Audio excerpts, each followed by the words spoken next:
नमस्कार दोस्तों, स्वागत है आपका अपने इस चैनल स्पिरिचुअल ट्री में। दोस्तों, आज के इस वीडियो में हम आपको बताएंगे रक्षाबंधन के बारे में, क्योंकि इस बार रक्षाबंधन को लेकर काफी लोग असमंजस में हैं। तो आज की इस वीडियो में हम बताएंगे इस वर्ष रक्षाबंधन का त्योहार किस दिन मनाना शास्त्रों के अनुसार योग्य होने वाला है। इस तिथि के समय और त्योहार से जुड़ी हुई मान्यताओं के बारे में भी बताएंगे कि किस समय राखी बांधना अत्यंत शुभ फलदायी होता है, और क्योंकि इस दिन एक विशेष समय पर राखी बांधना बड़ा अनर्थकारी होता है, इसी से केवल रिश्तों में दरार पड़ती है, उसके बारे में भी बताएंगे। क्योंकि उस गलत समय पर अगर राखी बांधी जाती है तो ये काफी अनर्थकारी होता है और उससे भारी विपदाएं, भयानक विपदाएं जीवन में आने लग जाती हैं। तो इसीलिए आज का ये वीडियो बड़ा ही ज्यादा महत्वपूर्ण जानकारी देने वाला है, और इनमें से काफी बातें आप बिल्कुल भी नहीं जानते होंगे। इसी वीडियो में ये भी बताएंगे कि राखी बांधने की कौन सी सही विधि है, भाई बहन को क्या भेंट दे, और ये भी बताएंगे कि किन लोगों को रक्षाबंधन के दिन राखी बांधने की मनाही होती है। यह संपूर्ण विस्तृत जानकारी इसी वीडियो में आपको मिलने वाली है, तो आखिरी तक इस वीडियो को पूरा देखें। हमारा देश ऋतु, त्योहारों और उत्सवों को जीता जागता स्वरूप है, और सावन का तो हर दिन नाचता गाता सा अनुभव होता है, हर दिन एक खुशी लेकर आता है। अब रक्षाबंधन का त्योहार आ रहा है। यह त्योहार भाई बहन के पवित्र प्रेम का प्रतीक है। इस दिन बहनें अपने भाइयों की कलाई पर राखी बांधती हैं, और भाई और बहन एक दूसरे को मिठाई खिलाते हैं और सुख दुख में एक दूसरे के साथ रहने का वचन देते हैं। बहनें अपने भाई की लंबी आयु की कामना करती हैं। और इस बार दोस्तों, जो रक्षाबंधन है, यह श्रावणी पूर्णिमा तिथि 2 दिन रहेगी, 11 अगस्त को और 12 अगस्त को। यानी 11 अगस्त को पूर्णिमा मध्यमा व्यापिनी होगी और चंद्रोदय व्यापिनी होगी, क्योंकि पूर्णिमा तिथि का आरंभ 11 अगस्त दिन गुरुवार को सुबह 10:38 पर होने वाला है, और 12 अगस्त दिन शुक्रवार को सुबह 7:05 पर तिथि का समापन हो जाएगा। इस बार रक्षाबंधन का महापर्व 11 अगस्त दिन गुरुवार को मनाया जाएगा। क्या है इस त्योहार का महत्व? तो दोस्तों, रक्षा का मतलब सुरक्षा होता है और बंधन का मतलब बाध्य होता है। राखी का त्योहार कब शुरू हुआ ये तो कोई नहीं जानता, लेकिन भविष्य पुराण में वर्णित है कि देव और दानवों में जब युद्ध शुरू हुआ और जब दानव हावी होते नजर आने लगे, तब भगवान इंद्र घबराकर बृहस्पति के पास चले गए। वहां बैठे इंद्र की पत्नी इंद्राणी जब सब सुन रही थी, उन्होंने रेशम का धागा मंत्रों की शक्ति से पवित्र करके उनके हाथ पर बांध दिया। संयोग से वो श्रावण पूर्णिमा का दिन था, और सबका यही दृढ़ विश्वास हुआ कि इंद्र इस लड़ाई में इसी धागे की मंत्र शक्ति से विजयी हुए थे। उसी दिन से श्रावण पूर्णिमा के दिन यह धागा बांधने की प्रथा चली आ रही है। यह धागा धन, शक्ति, हर्ष और विजय देने में पूरी तरह समर्थ माना जाता है। श्रावणी पूर्णिमा को ही नारियल पूर्णिमा के नाम से भी जाना जाता है, और कई क्षेत्रों में इस दिन समुद्र देवता की पूजा भी की जाती है। इस दिन जो यज्ञोपवीत यानी जनेऊ धारण करते हैं, ऐसे ब्राह्मण, क्षत्रिय, वैश्य आदि जो जनेऊ धारण करते हैं, वो पूरे वर्ष जाने अनजाने में हुए पाप कर्मों के प्रायश्चित के लिए श्रावणी का क्रम भी संपन्न करते हैं। इस दिन सप्तऋषियों का पूजन होता है, नूतन जनेऊ धारण करने का कार्यक्रम संपन्न किया जाता है। इस पूर्णिमा तिथि के दौरान ही रक्षाबंधन का कार्य संपन्न किया जाता है, लेकिन इस दिन का पूरा समय इस कार्य के लिए शुभ नहीं होता है। शास्त्रों में बताया गया है कि भद्रा में कई कार्यों को निषेध माना गया है, जैसे मुंडन संस्कार, गृह आरंभ, विवाह संस्कार, गृह प्रवेश, रक्षाबंधन, शुभ यात्रा, नया व्यवसाय आरंभ करना और सभी प्रकार के मंगल कार्य भद्रा में वर्जित माने गए हैं। इसीलिए भद्रा काल के दौरान किसी भी बहन को अपने भाई की कलाई पर राखी नहीं बांधनी चाहिए। भद्रा काल में राखी बांधना अत्यंत अशुभ माना जाता है। इससे भाई या बहन के जीवन पर कोई संकट आ सकता है, कोई विपत्ति आ सकती है। भद्रा का समय कब होगा हम आपको बताएंगे। सभी बहनें इस समय को नोट करके रख लें और इसे ध्यान में रखकर भद्रा के समय में राखी बिल्कुल भी ना बांधे। दोस्तों, इस बार 11 अगस्त को जैसे ही पूर्णिमा आरंभ होगी, उसी समय से भद्रा काल भी लग जाएगा, जो कि रात 8:52 तक रहेगा।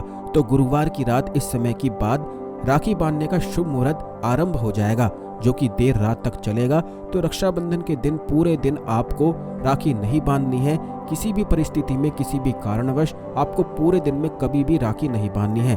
केवल और केवल रात को 8:52 के बाद ही आप सभी को राखी बांधनी है, अन्यथा इससे परिवार में घोर संकट आता है। भाई बहन के जीवन में आपत्तियां आ सकती है और परिवार में किसी भी प्रकार की कोई घटना या दुर्घटना घटित हो सकती है। इसीलिए आप सभी सावधान रहें, सतर्क रहें। वैसे तो रक्षाबंधन आप पूर्णिमा से लेकर जन्माष्टमी तक मना सकते हैं। इस काल में भद्रा काल छोड़कर कभी भी राखी बांध सकते हैं। उसका कोई दोष नहीं लगता है। आगे बढ़ने से पहले आपसे रिक्वेस्ट करते हैं कि वीडियो को लाइक और शेयर अवश्य ही कर दें, और अगर अभी तक आपने हमारे चैनल को सब्सक्राइब नहीं किया है तो तुरंत बेल आइकन को दबा दें, सब्सक्राइब कर लें, जिससे इसी प्रकार की खास जानकारी वीडियो आपको हमेशा मिलती रहे। श्रावण मास का समापन वैसे तो 11 अगस्त को ही हो जाएगा, लेकिन आप चाहें तो 12 अगस्त को पूजन पाठ इत्यादि कार्य कर सकते हैं। श्रावण का समापन आप 12 अगस्त को भी कर सकते हैं, क्योंकि उस दिन सुबह 7:05 तक पूर्णिमा तिथि रहेगी, लेकिन सबसे अधिक पूर्णिमा तिथि 11 अगस्त को रहेगी। तो आप यदि स्नान दान की पूर्णिमा मनाना चाहते हैं तो आप 12 अगस्त को भी मना सकते हैं, लेकिन पूर्णिमा के दिन अगर आप व्रत करते हैं तो 11 अगस्त को करें। रक्षाबंधन के दिन भाई बहन अगर व्रत रखते हैं तो वो भी 11 अगस्त को ही उन्हें रखना है। भाई के लिए भोजन मिष्ठान तैयार करें और फिर देर शाम 8:52 पर भद्रा काल की समाप्ति पर घर में एक चौकी स्थापित करें, यानी एक पाटा ऐसा रखें कि भाई का मुख पूर्व अथवा पश्चिम दिशा की ओर होना चाहिए, यानी भाई और बहन का मुख पूर्व और पश्चिम दिशा की तरफ होना चाहिए। राखी बांधते समय बहनें सर पर पल्लू ओढ़ लें या दुपट्टा ओढ़ लें और भाई का सर भी ढका होना चाहिए। पुराने जमाने में भाई जब राखी बंधवाते थे तब सर के ऊपर टोपी धारण करते थे। अब टोपी ना हो तो आप सर के ऊपर रुमाल भी रख सकते हैं। कुछ नहीं हो तो हाथ भी अपने सर के ऊपर रखा जा सकता है, लेकिन खुले सिर ना तो राखी बंधवानी है और ना ही बांधनी है। राखी बांधने के लिए बहन एक थाली तैयार करे। थाली में राखी के साथ रोली, कुमकुम, हल्दी, पीला चंदन, केसर आदि रखे। चावल रखे, चावल टूटे खंडित बिल्कुल भी नहीं होने चाहिए। एक पानी वाला नारियल रखे। थाली में देसी घी का दीपक जलाए और साथ ही कुछ अन्न और जल का लोटा भी रख ले। सबसे पहले भाई के मस्तक पर बहन अंगूठे से तिलक लगाए। अगर बहन छोटी है और भाई बड़ा है तो वो अनामिका उंगली से भी अपने भाई को तिलक लगा सकती है। रोली में हल्दी, चंदन और केसर मिलाकर उसका तिलक भाई को लगाना है।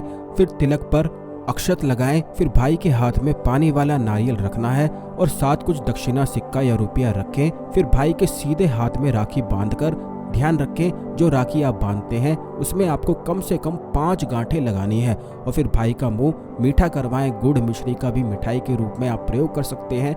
मिठाई खिलाने के बाद दीपक से अपने भाई की आरती उतारें। फिर जल का जो लोटा है उसमें आरती का शीतलीकरण अवश्य करें और भाई के दोनों तरफ जल छोड़ें। और उसके बाद भाई अपनी बहन को अपनी श्रद्धा सामर्थ्य के अनुसार कुछ भेज दे या कुछ नगद राशि दे दे। वस्त्र आभूषण दे सकते हैं, पढ़ाई लिखाई से जुड़ी चीजें दे सकते हैं। कोई चीज भी जो उपयोगी हो, जो आपके सामर्थ्य अनुसार हो, वो आप दे सकते हैं।